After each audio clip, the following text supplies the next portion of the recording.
کیا انداز ہے اس دعا کا. انی مسنی الضر وانت ارحم الراحمین. کوئی مطالبہ نہیں ہے، کوئی درخواست نہیں ہے، بس حالت کا بیان ہے. اے اللہ میرے پروردگار رب، اے میرے پروردگار، انی مسنی الضر، میری حالت یہ ہے کہ مجھے دکھ لگ گیا ہے. میری حالت یہ ہے. عربی زبان کے قاعدے سے اگر انی نہ ہوتا تو کوئی مسئلہ نہیں تھا. اگر یہ کہتے کہ ربی مسنی الضر وانت ارحم الراحمین تو بات پھر بھی ہو گئی تھی کہ مجھے دکھ لگ گیا ہے اور آپ ارحم الراحمین ہیں. لیکن شروع میں کہا انی مسنی الضر وانت ارحم الراحمین. انی کہنے میں یعنی تین چیزیں اکٹھی جمع کر کے اللہ تعالیٰ کے سامنے پیش کر رہے ہیں. انی ایک طرف میں ہوں، اور دوسرا میرے اوپر یہ دکھ مجھے لگ گیا ہے، یہ دکھ ہے، اور تیسرے آپ ہیں کہ ارحم الراحمین ہے. یہ نہیں کہا کہ میرا اس دکھ دور کر دیجئے، میری یہ تکلیف دور کر دیجئے، بلکہ یہ کہا کہ حالات آپ کے سامنے رکھ رہا ہوں. حالات یہ ہے کہ ایک طرف میں ہوں، دوسرے میرے ساتھ لگی ہوئی بیماری ہے، اور آپ ارحم الراحمین ہیں. تو آپ خود ہی فیصلہ کر لیجئے کہ اس حالت میں آپ میرے ساتھ کیا معاملہ فرمائیں گے. میں اللہ میاں تین باتیں کہہ رہا ہوں. میں ہوں، میری بیماری ہے، اور تو ارحم الراحمین ہے.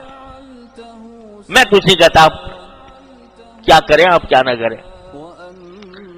تو اس میں جو لطف ہے، اس دعا کا جو لطف ہے کہ اظہار و بیان سے آگے، اس سے آگے ہے یہ انی مسنی الضر وانت ارحم الراحمین. اسی طرح دوسری جگہ قرآن کریم میں حضرت ایوب علیہ السلام کی دعا وہاں پر بھی ذکر کی ہے. تو کیا ہے کہ انی مسنی الضر مسنی الشیطان بنصب وعذاب.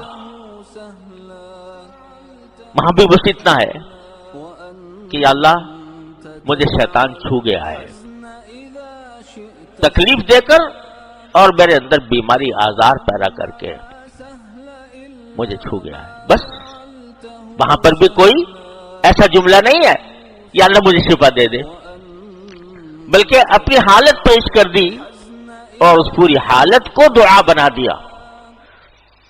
تو جب یہ دعا ہوئی تو قرآن کریم فرماتے ہیں ارکض برجلک ھذا مغتسل بارد وشراب. جب یہ دعا پہنچی ہے باری تعالیٰ کے مقام تک تو اللہ تعالیٰ نے حکم دیا ارکض برجلک، اپنا پاؤں زور سے مارو اس پتھر پر، بس یہ تمہاری شفا کا راستہ ہے. ارکض برجلک، اپنا پاؤں مارو زور سے اس پتھر کے اوپر، تو کیا ہوگا؟ وہاں سے چشمہ پھوٹے گا. چنانچہ ایسا ہی ہوا. حضرت ایوب علیہ السلام، اسی بعض روایات کے اندر آیا ہے کہ جب اٹھ کے جانے لگے تو پہلے تو یہ حالت ہو گئی تھی کہ چلنا ہی مشکل تھا، لیکن ان کی اہلیہ وفادار اہلیہ تھیں، وہ مسلسل ان کے ساتھ رہتی تھیں. تو جب جانے لگے تو اہلیہ نے پوچھا کہاں چلے، کیسے جا رہے؟ تو حضرت ایوب علیہ السلام نے فرمایا مجھے حکم ہوا ہے کہ میں آگے جا کر اس کے اوپر پتھر پر پاؤں ماروں. چلے گئے، پتھر پر پاؤں مارا تو پانی ابل پڑا، اور اللہ تعالیٰ کی طرف سے یہ حکم آیا کہ ھذا مغتسل بارد وشراب.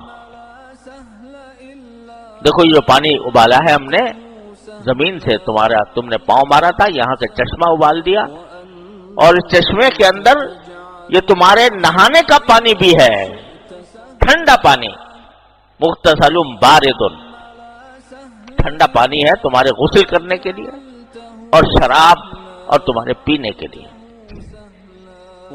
چنانچہ غسل کیا، حضرت ایوب علیہ السلام نے غسل فرمایا اس چشمے سے، اور جب غسل کر کے فارغ ہوئے تو وہ ساری بیماری جا چکی تھی۔ بیماری کی وجہ سے جو چہرے کے اوپر تغیرات آئے تھے وہ جا چکے تھے، اور اسی طرح کھلا ہوا خوشگوار چہرہ جو پہلے تھا اسی کے ساتھ وہاں سے واپس لوٹے، یہاں تک کہ ان روایات میں آتا ہے کہ حضرت ایوب علیہ السلام کی اہلیہ پہچان نہیں سکیں کہ یہ وہی ہے، کیونکہ اس عرصے دراز تک بیماریوں کی وجہ سے چہرے پر تغیرات آ چکے تھے، جسم پر تغیرات آ چکے تھے۔ جب اللہ تعالی نے شفا عطا فرمائی تو سب واپس دے دیا، چہرے کی تازگی بھی واپس دے دی، بشاشت بھی واپس دے دی، اور بیوی بھی پہچانتے ہوئے مشکل ہو رہی تھی بیوی کو کہ یہ وہی میرا شوہر ہے۔ تو اس کے بعد اللہ تبارک و تعالی نے یہ کرم فرمایا کہ فرماتے ہیں وَآتَيْنَاهُ أَهْلَهُ وَمِثْلَهُ مَعَهُ، کہ اس کے بعد ہم نے جو ان کے گھر والے ہلاک ہو گئے تھے نا، بیٹے بیٹیاں، تو ہم نے اتنے ہی گھر والے ان کو دے دیے، بلکہ اس سے دگنے دے دیے۔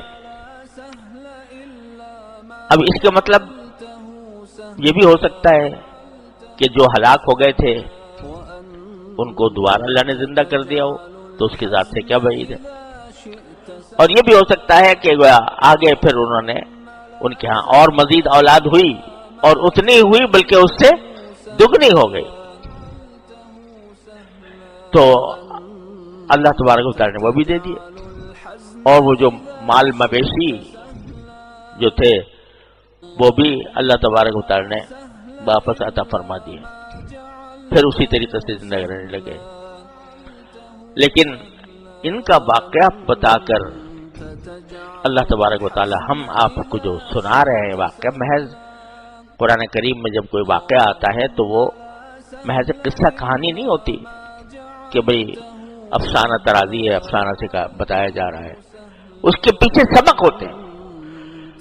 تو سکھایا جا رہا ہے کہ مصیبتیں دنیا میں سب کو پیش آتی ہیں، کوئی انسان ایسا نہیں ہے کہ جس کو کبھی زندگی میں کوئی مصیبت پیش نہ آئی ہو۔ کوئی ہے ایسا؟ کوئی بڑے سے بڑا بادشاہ، بڑے سے بڑا صاحب اقتدار، بڑے سے بڑا دولت مند، بڑے سے بڑا سرمایہ دار، کوئی کہہ سکتا ہے کہ مجھے کبھی دکھ نہیں پیش آیا؟ دکھ پیش آتے ہیں اس دنیا کے اندر، سبھی کو آتے ہیں، لیکن اس دکھ کے موقع پر ایک طریقہ وہ ہے کہ آدمی جزا فضا کرے، شکایت کرے، اللہ تعالیٰ سے یہ شکایت کرے کہ یا اللہ میاں تو نے مجھے مصیبت میں ڈال دیا، الیاذ باللہ، اس سے گلہ کرے۔ اور ایک طریقہ وہ ہے جو ایوب علیہ السلام نے اختیار کیا کہ اللہ گلہ کوئی نہیں، جو کچھ آپ کی مشیت ہے برحق ہے، میں اس کے آگے سر جھکاتا ہوں اور کوئی گلہ شکوہ نہیں کرتا۔ تو اللہ تبارک و تعالیٰ پھر اس کو کس طرح دور فرماتے ہیں، اس کا صبر کے ذریعے انسان کے درجات اتنی تیزی سے ترقی کرتے ہیں کہ جو خوشیوں کی حالت میں ترقی نہیں ہوتی۔ ہمارے بزرگوں نے فرمایا کہ مجاہدہ اضطراریہ میں زیادہ ترقی ہوتی ہے درجات کی بنسبت مجاہدہ اختیاریہ کے، تو جتنا صبر بندہ کرے گا اتنی اس کی ترقی درجات ہوگی۔ لیکن مانگو نہیں اللہ میاں سے، مصیبت نہ مانگو، پناہ مانگو، عافیت مانگو، لیکن جب آ جائے تو صبر سے کام لو۔ اور صبر کا مطلب یہ کہ کوئی گلہ نہ کرو اللہ میاں سے، جیسے کہ اللہ بچائے بعض مرتبہ زبان پر یہ کلمات آ جاتے ہیں یا اللہ میں ہی رہ گیا تھا اس مصیبت کے لیے،